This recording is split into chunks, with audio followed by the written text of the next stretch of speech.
जी बिना बिनु शरण नहीं, नाथ जी बिना बिनु शरण नहीं, श्रीनाथ जी बिना बिनु शरण नहीं, श्रीनाथ जी बिना बिनु शरण नहीं, श्री विघ्नेश बिना विश्राम नहीं, श्री विघ्नेश बिना विश्राम नहीं।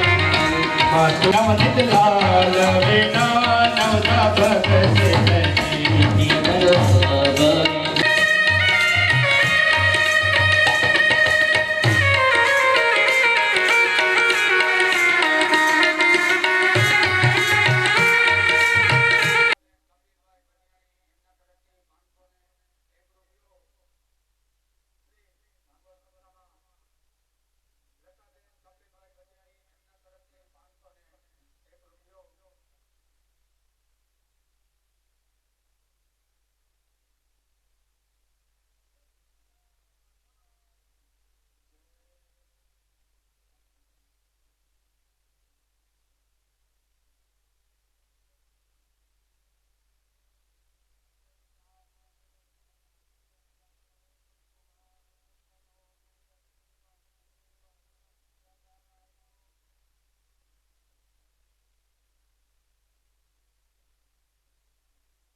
ગજે વાતે પાછળ હતા જે પાછળ હતા ને એ ખરેખર જેને જોયું છે એને લાઈવ જેને મને કથાકારોને ફોન આવી ગયા કે ભાઈ આ ઉત્તેજનું કઈ કેટલું મોટું અને એમાં જે ગુજરાઓ નાખ્યા છે એ તો અમારી કલ્પનાની વારોવાર નાખ્યા અને ખૂબ મજાનો આનંદ થયો બધા જેટલો જોઈ હોય છે ને એ વિચાર કર્યો કે મારું આવું લોકો આ પોતે જન્માયું એટલે વિષ્ણુને પણ એમાં એ નાચ્યા કરતા હતા અને શિવ પાર્વતી નાચ્યા છે એના દુઃખો નાચ્યા છે અને ભગવાનના આવવાના ભગવાનના દર્શન કરવા માટે જે પોતાઓ ઓછા થઈ હતા બધાને જગ્યા સુધી પહોંચી પોતા પોતા પોતા આજે તો એના કરતા પણ વધારે આજે આપણે 3 કલાક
સૂચિ કહે છે કે ઋષિઓ પ્રહલાદના કુટુંબની અંદર ઘણા વર્ષો પછી બલિ રાજાનો જન્મ થાય છે.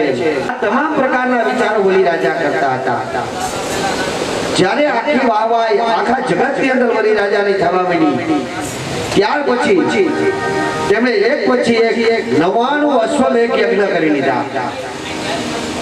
અને 99 અશ્વમેઘ યજ્ઞ કર્યા પછી બલિ રાજા ઇન્દ્રાસનને જપ્ત કરી લેશે કદાચ એવો વિચાર કરી અને ઇન્દ્ર રાજા છે એનું મન ડગી જાય છે. એને એમ થઈ જાય છે કે કદાચ આ દૈત્ય ગમે તો બલિ રાજા છે દૈત્યના કુટુંબના હતા, પ્રહલાદ હિરણ્યકશ્યપુના કુટુંબના અને પ્રહલાદના કુટુંબના બલિ રાજા.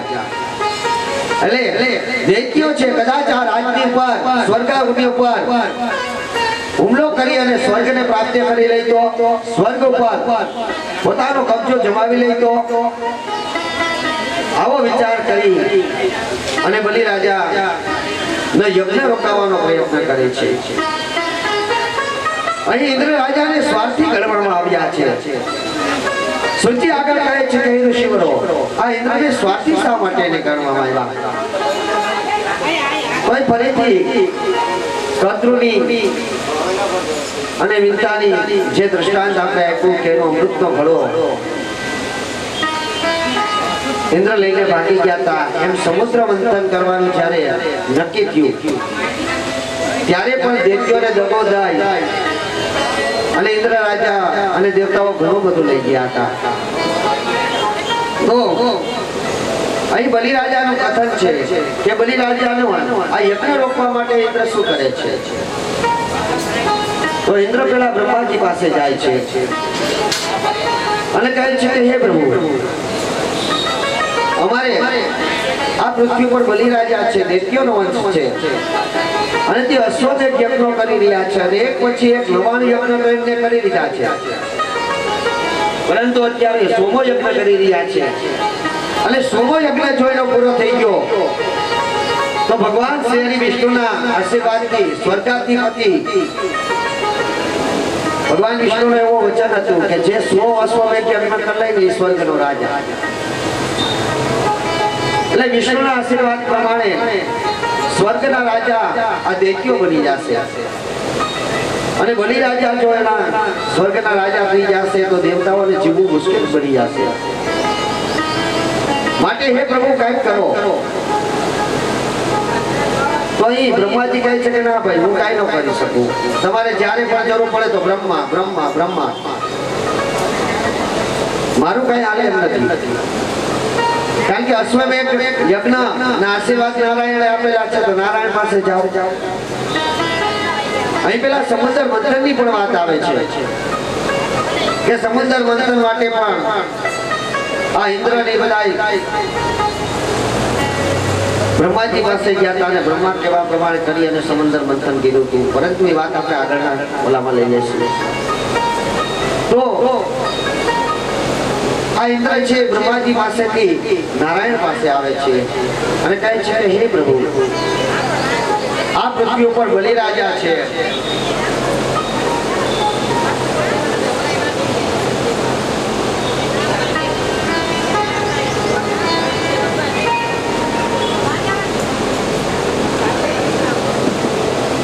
પણ અહીં કહે છે કે પ્રભુ આપે આશીર્વાદ આપ્યા છે, આપના આશીર્વાદ થકી જો દૈત્યો ઇન્દ્રાસન ઉપર રાજ કરી લેશે તો સ્વર્ગની ઉપર કબજો જમાવી લેશે તો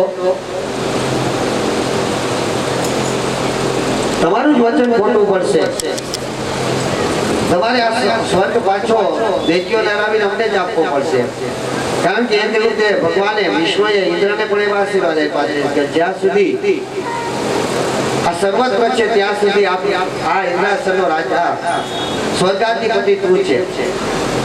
તો સામે બીજો વચન એવું પણ આપેલ છે કે પૃથ્વી ઉપર અશ્વમેઘ યજ્ઞ કોઈ પણ 100 પૂરા કરી લઈને એને સ્વર્ગાધિપતિ બનાવવામાં આવશે, એમાં કોઈ શંકાને સ્થાન નથી. તો ભગવાન ઇન્દ્રની વાતને સાંભળે છે, સાચી વાત છે ભાઈ. જો બલિ રાજા 100 યજ્ઞ પૂર્ણ કરી લેશે તો સ્વર્ગના રાજા બની જાય, કારણ કે મારું પોતાનું વચન છે અને મારું વચન તો ક્યારેય મિથ્યા થવા ન દેવાય. નકર તો કોણ માને સત્યનો દેવ તરીકે ઓળખશે? કોણ મને સત્યનારાયણ કહેશે? કોણ મારું પૂજન કરશે? જો મારું ખુદનું વચન મિથ્યા થઈ જાય તો હું કોને વચન આપી શકીશ? આવા વિચાર કરે છે. પણ કરવું શું? ઇન્દ્રને કહે છે કે તારી વાત સાચી છે ઇન્દ્ર, મારું જ વચન છે કે જે 100 અશ્વમેઘ યજ્ઞ કરલાય એ સ્વર્ગનો રાજા બને. બલિ રાજા 100 યજ્ઞ કરી રહ્યો છે એ વાત પણ સત્ય છે, પરંતુ એને આ 100 યજ્ઞ કરતા રોકવો કઈ રીતે મારે?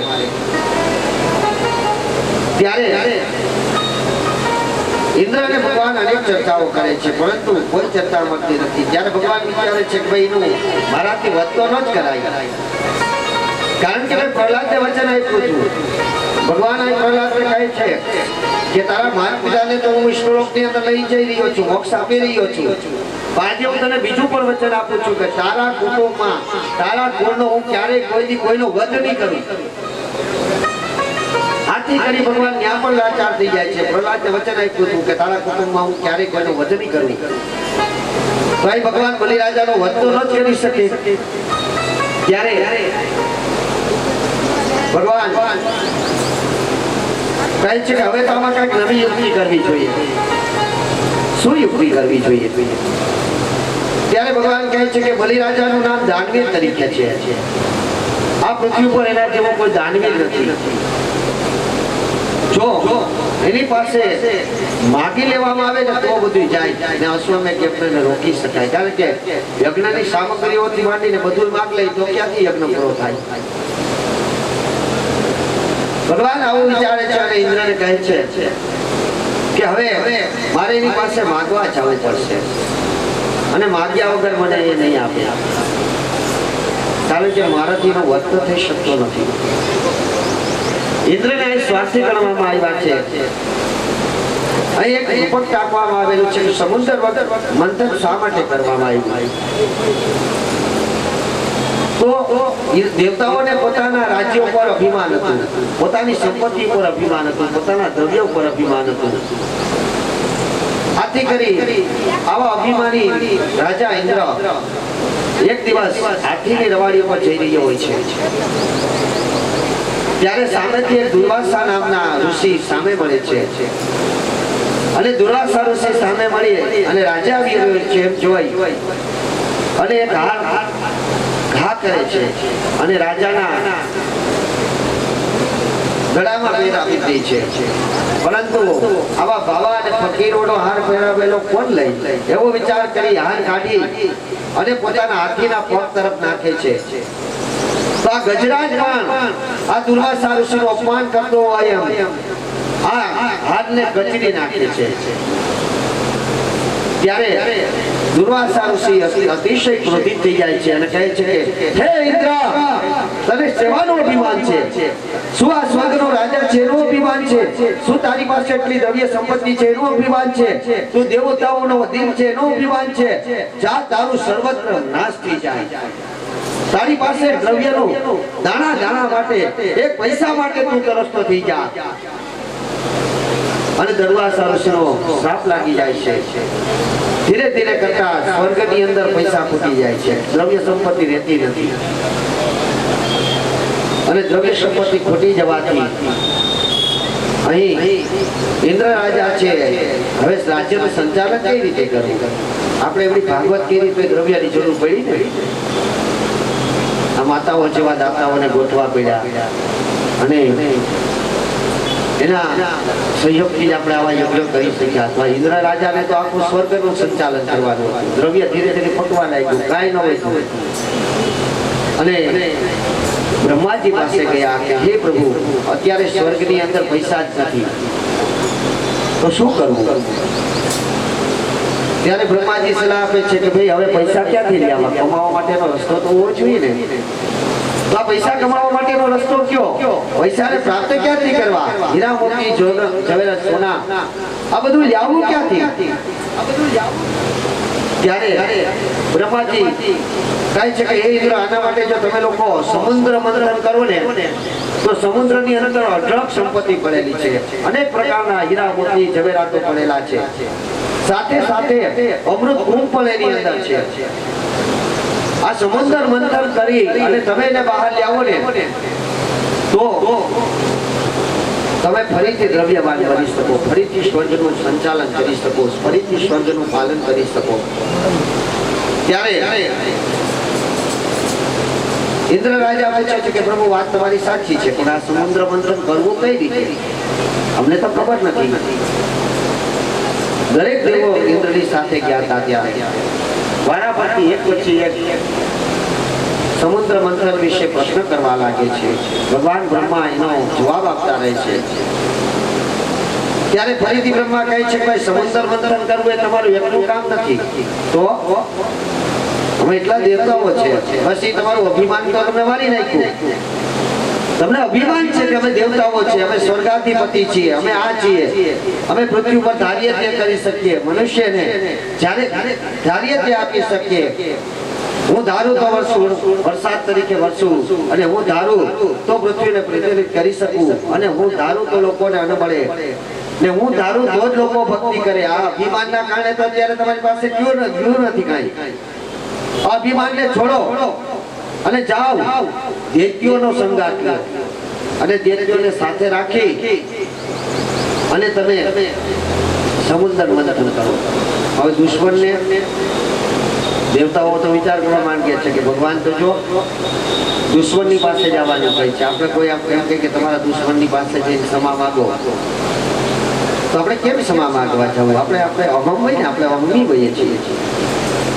અહીં દેવતાઓ પણ અહમી હોય છે. પ્રભુ અમારે અને એ પણ દૈત્યોની પાસે ક્ષમા માંગવી અને દૈત્યોના ચરણે જવું. ભાઈ, જો તમારી સંપત્તિ જોતી હોય તો કરવું પડશે, બાકી તમારી પાસે કોઈ રસ્તો નથી. આપણે કહેવત છે ને કે ક્યાંય રસ્તો ન સૂજે ને તો ગધેડાને પણ બાપ કહેવો પડે.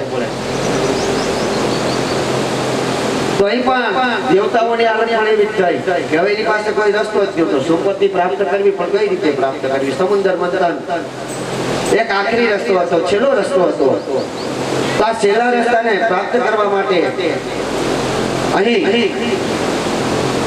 આ દેવતાઓ છે ફરીથી દૈત્યો પાસે જાય છે. પણ દૈત્યોને જોઈને કેવું શું? દૈત્યોની સાથે એમ તો કહેવાય કે અમારે સમુદ્ર મંથન કરવું છે, એમાં હીરા મોતી અને સોના મોહરો જવેરાતો છે એ જોઈએ છે. સ્વર્ગની અંદર પૈસા ખૂટી ગયા છે, આ લેવા માટે અમારે જવું છે. તો આવું ન કહી શકાય ને. તો કોઈને આપણી વાત બોલાવવી હોય ને, આપણે ધાર્યું કામ કરાવવું હોય ને, તો બાળકને જે રીતે આપણે પટાવીએ ને એમ પટાવવા પડે. માન સન્માન આપવું પડે, આદર આપવો પડે, અને ધીરે ધીરે કરીને છેલ્લે વાત કરાય. અહીં દેવતાઓ પણ એ જ યુક્તિનો ઉપયોગ કરે છે. જો તમારે ત્યાં કોઈ ફાળો બાળો લેવા આવે ને એટલે પૂછે કેમ છો, મજામાં? હા, મજામાં. શું કરે છે છોકરાઓ? તો મજા કરે છે. શું કરે છોકરાના પપ્પા? ન કરીએ કે ચા પાણી પીવા, નાસ્તો કરવો, પછી ધીરે ધીરે કરી ઓહો તમારી તો વાત સાંભળી હતી, ઓલા મહિલા મંડળમાં ભાગવત કરી હતી, ત્યાં તમારા તો ભાઈ બા 10,000 રૂપિયાની સાથે સાથે 11,000 રૂપિયાની સાથે સાથે ભોજન પણ હતું, અને પાછી 4300 રૂપિયાની આઈસ્ક્રીમ પણ ખવડાવી હતી. એટલે ધન્યવાદને પાત્ર છે. તમામ મહિલા મંડળ ધન્યવાદને પાત્ર છે. પણ આ પણ મારી માટે મારી સામે જગદંબા બેઠી છે એ ખૂબ ખૂબ ધન્યવાદને પાત્ર છે. એને એમ થાય છે કે દેવું છે, દીધું તો ઘણાય ને હોય, અબજો રૂપિયા હોય, પણ દેવાનો જીગર હાલવો જોઈએ ને દેવા માટે. આ દૂધ પણ લીધું છે. વારે વાહ, ખૂબ ખૂબ આભાર. એટલે અહીં દેવતાઓ પણ સ્વાર્થી હોય છે. તો સ્વાર્થનો વિચાર કરી અને પછી બાઈબાને કહેવાનું કે બા તમે તો એટલું દીધું, હવે અમે પણ આવો એક નાનો એવો હવન કરવા માંગીએ છીએ, તો શું લખાવવું? બાકી તમને યોગ્ય લાગે. તમે 11 આપ્યા હતા, અમે 15 લખી નાખીએ. લખી નાખો, કારણ કે જે દેવા માટે જ આવ્યો છે એને તો કાંઈ ઉપાધિ નથી અને ઈશ્વરે દીધું છે તો દઈ છે. હું કહું છું કે જેની પાસે હોય એ આપી શકે.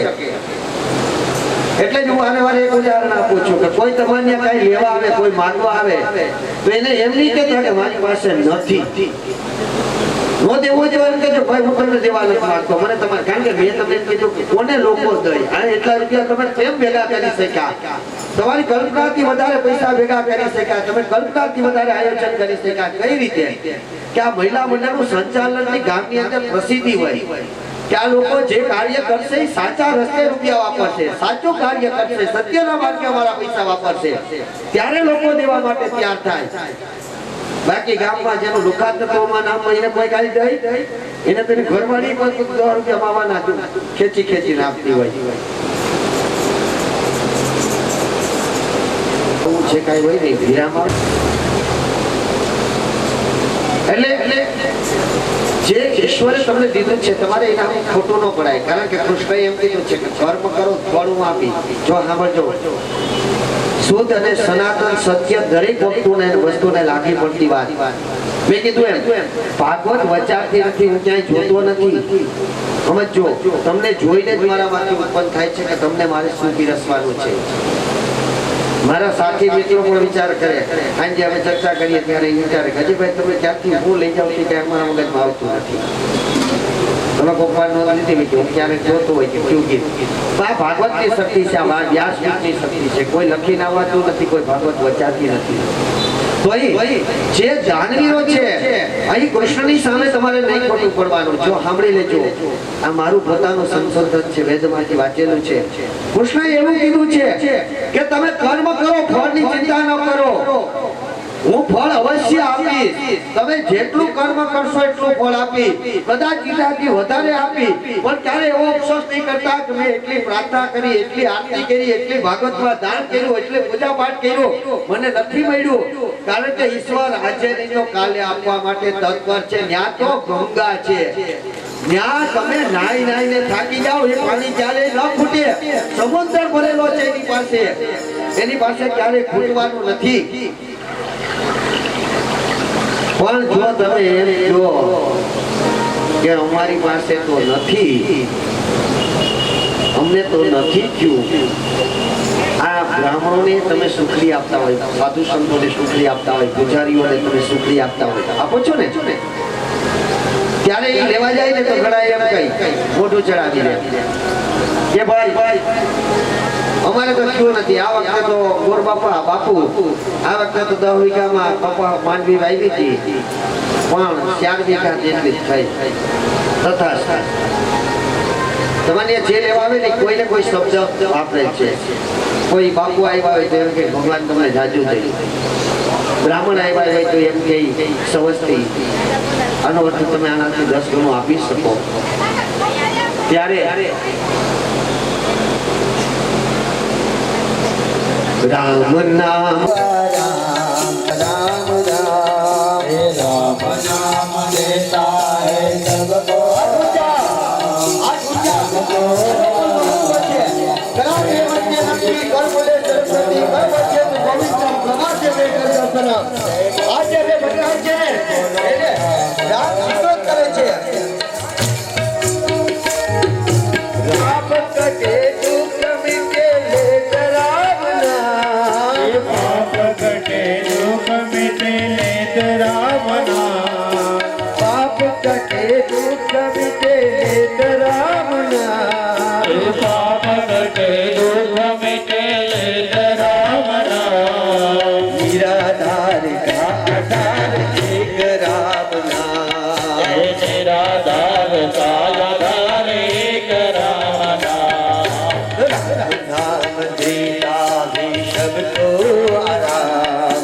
सबको आराम प्रेम मोदित मन से बोलो राम राम नाम.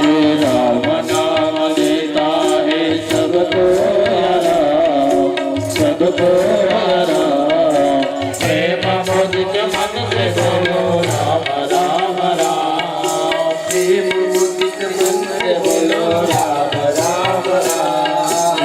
प्रेम मोदित मन से बोलो राम राम.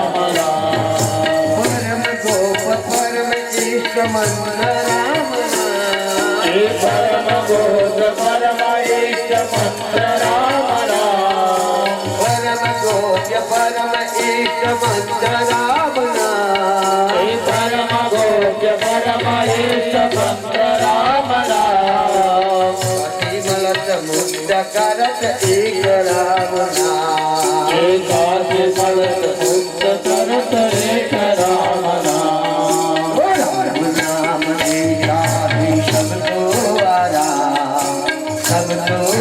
આરામ જીવ મુદિત મંત્ર બોલો રામ રામ રામ हे राम नाम देता है सबको राम सबको राम हे मोदित मन से बोलो राम राम राम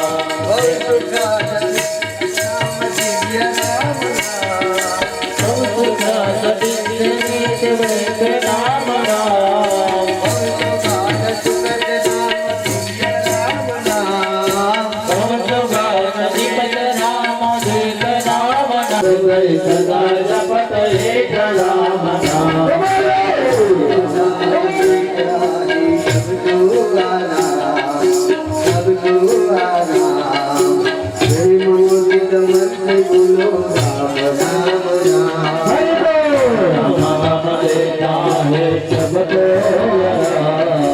सबको राम प्रेम मोदित मन से बोलो राम राम राम देता है सबको आराम सबको आराम हे राम नाम से बोलो राम राम हे मोदित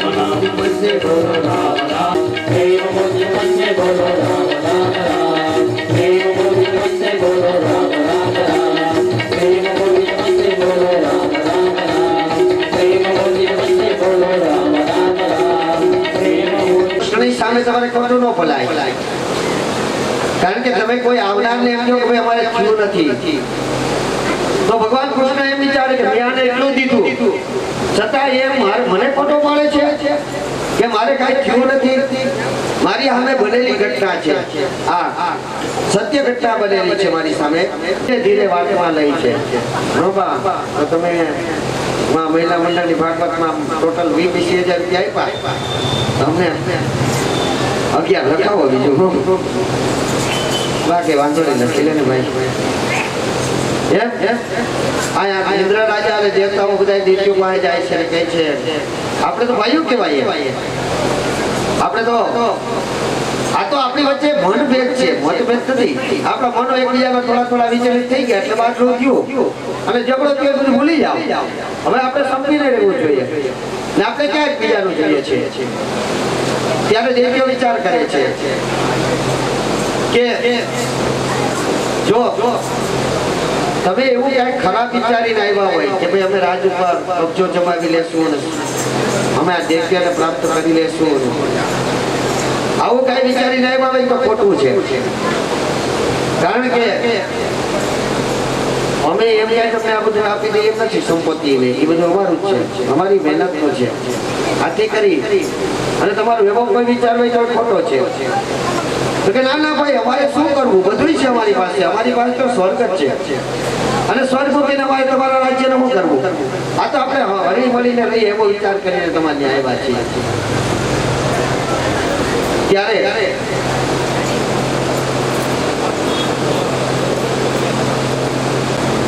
નવા શબ્દો સાંભળી અને નિત્ય કહેતો હોય તો વાંધો નહીં ભાઈ જો તમે એમને મળવા જ આવ્યા હોય ને તમે જો પ્રેમથી તમારી સાથે રહેવા આવતા હોય તો અમને કઈ વાંધો નથી જો તમે સત્ય બોલતા હોય તો અમને કઈ વાંધો નથી બોલો એમ તાત્કાલિક તો કહી દેવાય કે અમારે સમુદ્ર મંથન કરવું છે ત્યારે અને સમુદ્ર મંથન માંથી હીરા મોતી જવેરાત જોઈએ છે એવું તો કહેવાતું નથી શાંતિથી બેસી જાય છે અને 1 થી 2 થી 5 થી 10 થી જાય છે ત્યારે ઓલા દેવીઓને એમ થઈ જાય છે કે ના દેવતાઓ તો સાચી રીતે જાય છે આપણે કઈ વાંધો નહીં હોય ત્યારે દેવતાઓ વાત કરે છે કે આપણે સમુદ્ર મંથન કર્યું હોય ને તો એમાંથી અમૃત કુંભ મળવાનો છે અને અમૃત કુંભ મળી જાય તો આપણે બધા પી જાય આપણે બધા અમર થઈ જાય હવે એટલાથી ભેગા રહ્યા હતા એટલે દૈત્યોને પણ દેવતાઓ પર વિશ્વાસ તો બેસી ગયો હતો. આથી કરી અને વિશ્વાસ બેસી જાય છે અને તે દેવતાઓ ને સાથે સહમત થઈ જાય છે કે ચાલો તમે કેમ કરી આપે. પણ સમુદ્ર મંથન કરવું કઈ રીતે? તો સમુદ્ર મંથન કરવા માટે દહીંને આપણે જે ઓલું પેલા વળવાનું આવતું હતું, બરાબર, આપણે બધા લગભગ આમાં મને દેખાય છે પહેરવેશ ઉપર એ પ્રમાણે તમારે ત્યાં ગાયો અને ભેંસો હશે જ. તો એ આપણે સવારે ઉઠીને દહીંમાંથી વલોવીને છાશ કરીએ એમ અહીં સમુદ્રને વલોવાનો હતો. તો સમુદ્રને વલોવા માટે શું કરવું? હવે એવું વેણું વળવું જોઈએ ને, એવું વેણું થયું અને એવું વેણું સમુદ્રમાં મૂકી શકાય, એવું વેણું થયું અને એ વેણું પાછું મૂકી કઈ શકાય? કઈ રીતે શકાય? એ વેણું મૂકવું કઈ રીતે? તો એ તો મેરુ પર્વત જોઈની અંદર મૂકવામાં આવે ને, અને મેરુ પર્વત ને પર્વત ને આમ કે આમ દગાવવામાં આવે ને તો આ સમુદ્ર મંથન થઈ શકે. આવડા મોટા મેરુ પર્વત ને પેલા તો ઉપાડવો કેમ? દેવતા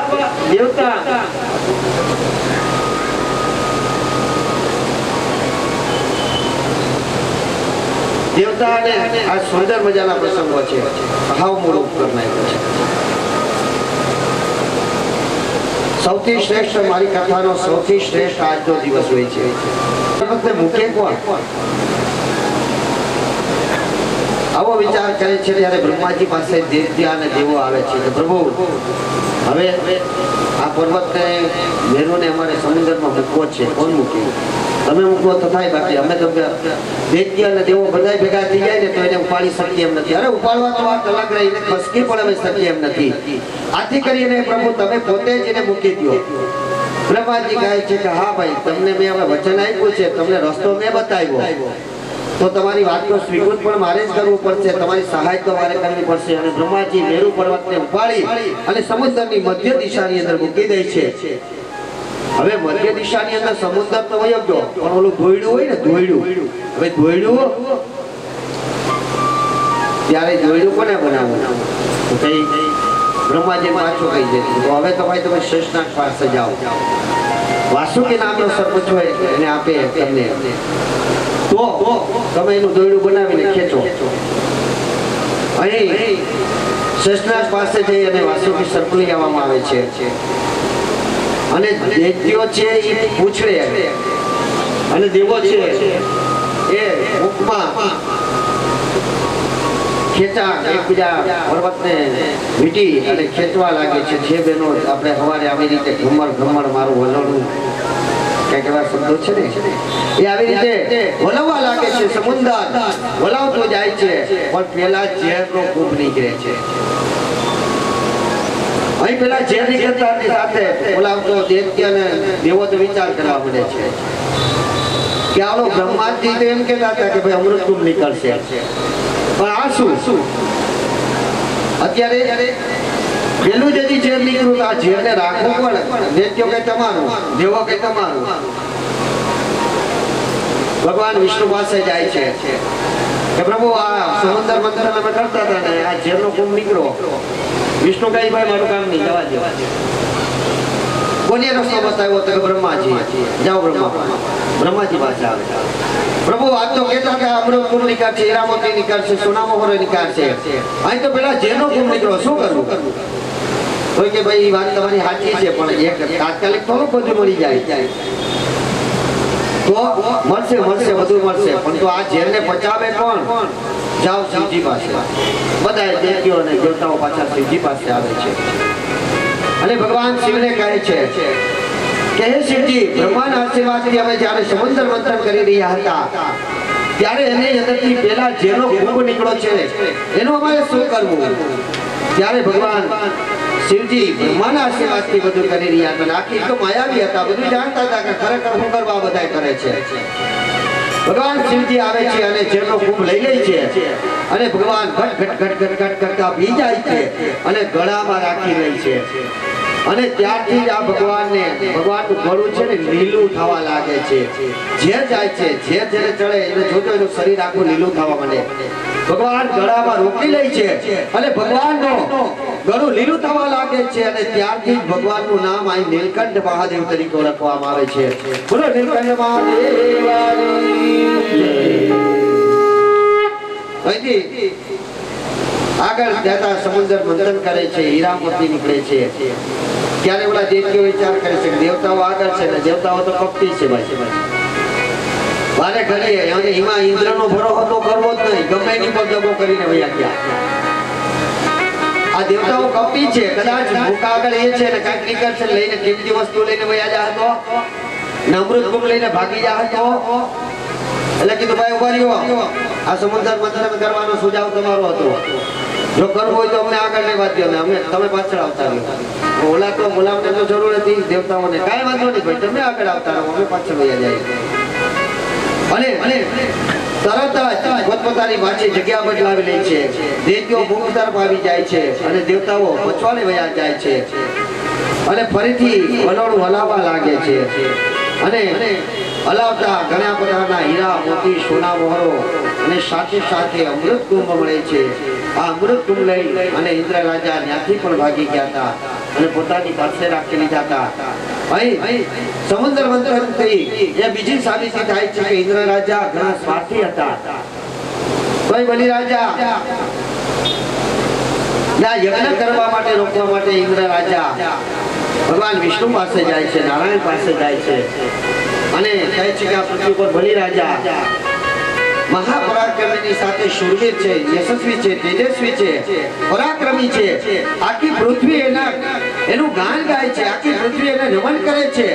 આ પૃથ્વી પર એના જેવો કોઈ રાજા નથી, એના જેવો કોઈ દાનવીર નથી, એના જેવો કોઈ પ્રજાપ્રેમી નથી. આખા જગતની અંદર એની ચર્ચા થાય છે. એને એક નહીં બે નહીં 99 અશ્વમેઘ યજ્ઞ કરી લીધા છે.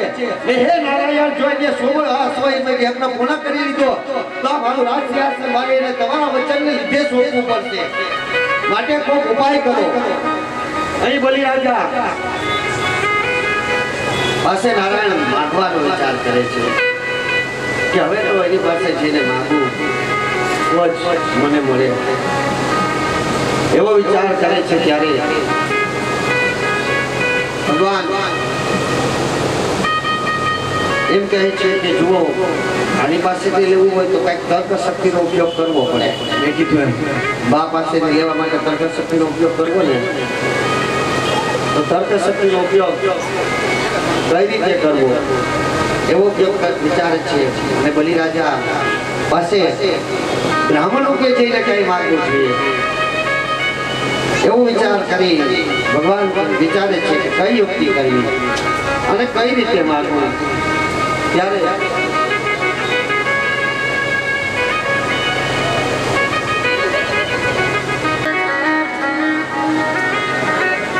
બલિ રાજા પૃથ્વી પર સર્વત્ર સનાતન સત્ય છે, તેના જેવું કોઈ દાનવીર નથી એવું વિચાર કરી ભગવાન વિષ્ણુ વિચારે છે કે મારે એની પાસે બ્રાહ્મણનો રૂપ લઈને માંગવું જોઈએ. એવો વિચાર કરી અને ભગવાન વિષ્ણુ તરત જ એક નાના બાળકનું રૂપ ધારણ કરે છે. એક હરિકેતન લઈ ગયો.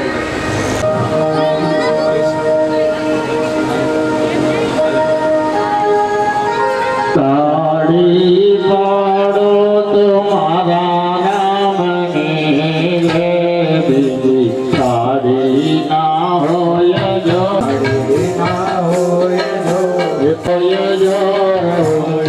પાડો તમારા રાગની રે બીજી તાળી ના માથું ના હોય જો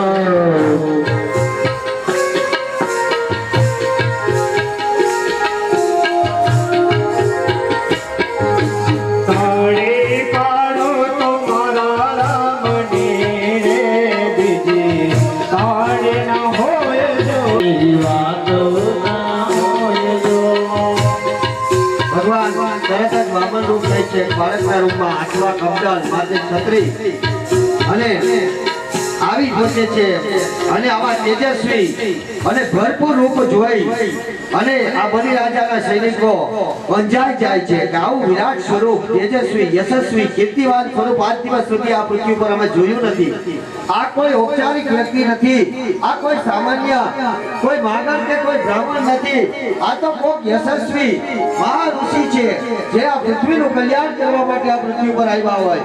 તરત જ દોડી અને સૈનિકો મહારાજાને કહે છે કે હે મહારાજ, કોઈ 5 વર્ષનો બાળક બ્રાહ્મણ રૂપમાં આપણા આગળ આવ્યું છે અને આ 5 વર્ષના બાળકમાં એટલું તેજ છે, એટલું યશસ્વી છે, એના મુખ ઉપર એટલું આકર્ષણ છે કે અમે એના સામું જોઈ નથી શકતા. અમે એના સામું જોઈએ છીએ ત્યાં જ અમારી આંખો બંધ થઈ જાય છે. અમે એની આંખોમાં જોઈ નથી શકતા, અમારી આંખો અંજાઈ જાય છે. હે પ્રભુ, આવા શ્રેષ્ઠ અતિથિનો સ્વાગત તો તમારે ખુદે કરવા જવું પડે. અને બલિરાજા દોડીને આવે છે અને વામન ભગવાનના ચરણોમાં પડી જાય છે. અને અહીં કહે છે ભગવાન વિષ્ણુ, આજ વિષ્ણુ વામન રૂપે આવ્યા રે. આજ વિષ્ણુ વામન રૂપે આવ્યા રે. આજ વિષ્ણુ વામન રૂપે આવ્યા રે. વિષ્ણુ વામન બની આવ્યા રે. વિષ્ણુ વામન રૂપે આવ્યા રે.